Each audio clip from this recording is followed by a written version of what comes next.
Good morning to you. Some local firefighters are headed to California to help fight massive wildfires. Coming up, who's going and what they'll be doing. Well, Halloween is tomorrow and it's set to be a cold one. I'm Cody Boyer in Bozeman, going over safety tips to keep your little ghouls and goblins warm. Good morning to you. 6:30 here on your Halloween morning. I'm Chet Lehman with Chet Lehman, and Matt Elwell will have our Halloween forecast here in just a moment. Lovely. Our top story for you now. Federal agency is releasing a study this week showing that Anaconda residents did not test high for exposure to toxic materials. Anaconda's chief executive said blood and urine samples taken from 367 residents last year showed levels of arsenic and lead to be at normal levels, comparable to the rest of the country. But the report also said those who spent a lot of time in a confined space like attics did have higher levels, and the city plans to address that. The goal with that is we're going to go into every house in this community and clean it up to standard so there is no arsenic, lead in any part of that house. Now, Everett added the abatement program will be up and running by next March. And right now, fire departments across the state of Montana are joining others from across the country to battle wildfires in California. Yeah, that includes firefighters from the Gallatin Valley. Crews from Big Sky at Central Valley Fire District in Bozeman are making their way there now, forming up with 4 Montana task force. Each task force has 5 agencies, including Missoula, Helena, Columbus, and more. Tens of thousands of acres of California forests have burned so far, cutting power to more than 365,000 homes in just one part of that state alone. It's what we train for. It's what we do. Everybody that's in these strike teams and task forces that are going, that's what we train for, is to fight these fires. It provides good experience for our guys. It's a large scale event. Once you get involved in something like that, it's generally not like anything you've ever done before. Now, Central Valley firefighters are expected to be on scene in California for at least 2 weeks. Won't come home until they are no longer needed there. And I hope for California that is soon. Yeah, absolutely true. But yeah. Again, Montana pitching in. We had a few years ago where we needed to have that as well. That's right. Just creeping me out a little. Hey, it's Mario! It's me, Mario, and my mustache is falling off. I'm so impressed that your wife made that hat. She did make that hat. That's I awesome. got a Mario and a Luigi, and I'm borrowing my son's Mario Well, hat. good job, Mario. No. Well, Never did pull off a mustache very well, so unlike to me, myself yeah, here. You look great, Chet. look great. In Chet. Mine's a little dark.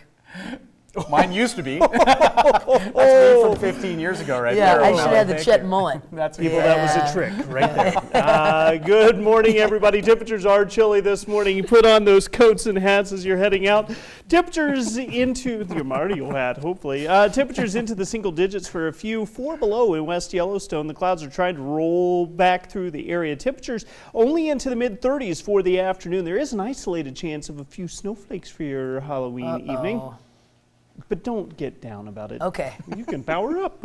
It looks like our temperatures are going to be warming up for the afternoon. Oh, We'll talk wow. more about your complete forecast coming up in just a few minutes. Hey, it's me, Mario. That's too good. 6:34 here on your Halloween morning. Now, back on October 8th, Governor Steve Bullock announced a ban on flavoring vaping products, but a Ravalli District Court judge blocked that ban. Now, vape shop owners are looking to extend that block through an injunction. The hearing for that injunction started yesterday. New this morning, MTN's Connor McCauley has an in-depth look at the case from the courtroom. Fight over the statewide flavored vaping ban issued by Governor Steve Bullock made its way to a Ravalli County courtroom today. Now, vape shop owners are petitioning for an injunction on the ban, which would continue an already court-ordered hold on the ban.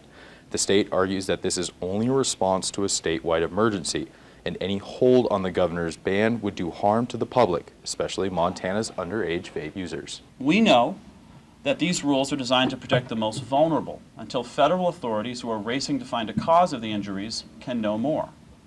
We know that candy and other flavored vaping products are overwhelmingly popular with youth in the state of Montana. The petitioners need to prove 3 things: that the continuance of the ban would produce irrefutable harm to the petitioners, continuation would be in violation of the petitioners' rights, and that the petitioners show prima facie showing, which means that they have enough evidence to prove their case and can show it during the hearing. Vape shop owners think they can prove all 3. Today, the petitioners are going to provided this court testimony and witnesses and evidence establishing, well, all three of those elements. Of course, in half a day, with all this evidence and the 14 attorneys in the room, it's probably not going to be possible to show an entire case. But the petitioners don't have to. They just have to show a prima facie showing, which is just on the surface is enough. The most contentious point of today was both sides trying to prove how underage kids were getting their hands on these products. Petitioners say that their employees are highly trained in how to properly ID someone. If they fail a compliance check, they all know that they're immediately fired. Job over, you're walking out. It's that serious to me. Despite vape shop efforts, a Missoula school resource officer says kids are still getting their hands on vapes. These were kind of given to me from the other school resource officers at the other high schools. This was one from Hellgate High School. The hearing will resume Friday at 12 o'clock in our Valley County District Courtroom. In Hamilton, Connor McCauley, MTN News. Connor tells us vape shop owners say the 120-day ban would put them out of business even before the ban was lifted. There's research that could prove the exact cause of the vaping-related illness. So far, one person in Montana has died due to vaping-related illness. Also new for you today, TC Energy and crews from across North Dakota are now responding to an oil spill in rural North Dakota.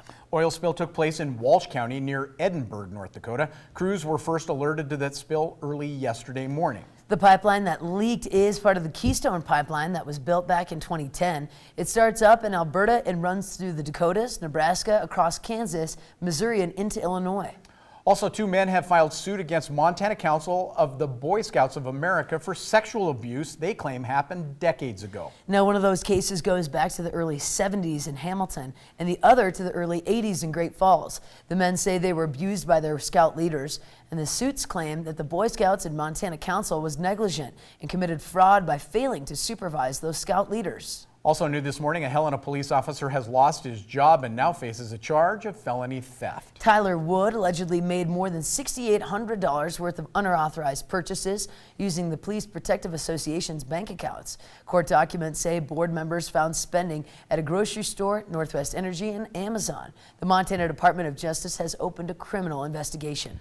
Well, as you can plainly see, Halloween is here, and that means parents should be taking extra steps to make sure their little ghosts and goblins have fun and a safe experience. So MTN's Cody Boyer has just a few reminders ahead of trick-or-treating time tonight. Our downtown businesses give out literally thousands of pieces of candy. One might think a bit of chill would slow down the next bear or ghoul or costume skeleton on Halloween night, but Allie Staley with the Downtown Bozeman Association says it rarely does. We usually get about 4,000 people down for this event. Our businesses dress up. While it might warm up a little, there's only so much a costume can do to fight the chill. The DBA works closely with the Bozeman City Police to warn about hypothermia and pedestrian rules. We run the intersections. We do put up added signage on both ends, east and west. We work really well with our businesses to make sure that people stay up against the buildings. When it comes to safety on Halloween night, yeah, there's a lot of things to keep in mind, from warmth and just being able to see. Bozeman City Police are warning that even when you're wearing masks like this one, make sure you know what you're doing, you have somebody with you, and you can see where you're going, all while staying warm. Staley adds that there's nothing wrong with making your costume glow a little extra. As for drivers, she warns they should stay vigilant too. Watch the don't walk and walk signals in downtown. And I think all in all, everybody really does pay attention to that. In Bozeman, Cody Boyer, MTN News. I love that. Now, trick-or-treating on Main Street will start at 4 p.m. and end at 6 p.m. tonight with about 150 businesses handing out candy. Now, there is plenty to go around, so no rush. Take your time and use your manners. I've said it before, I'll say it again. That Cody Boyer has a good head on his shoulders. Oh. He certainly does. 640. Check this one out. A woman took this video of a rare type of deer. She found it in western Montana. This is awesome, by the way. Montana Fish, Wildlife, and Parks reports that the deer is a piebald deer. They are very uncommon. Only 1 in 30,000 deer have this look to their coat. Fish Wildlife Park officials explain the unique white patches occur from recessive genetic trait.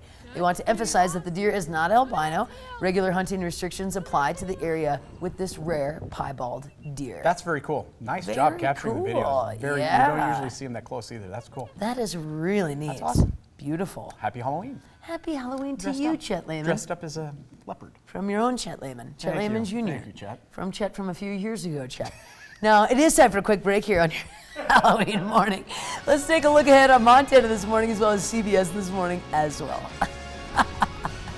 It's a unique alternative to traditional burial. I'm Chris Martinez with how this forest could become your final resting place. Good morning. Ahead on CBS this morning, unexpected bills for tests to prevent breast cancer. In our Medical Price Roulette series, we'll tell you how women ended up paying for something they thought was free. Plus, here's something we know a bit about, morning TV. Reese Witherspoon and Jennifer Aniston talked to Gail about their new series. It's called The Morning Show, here on CBS this morning. Well, all right, we'll see you at 7.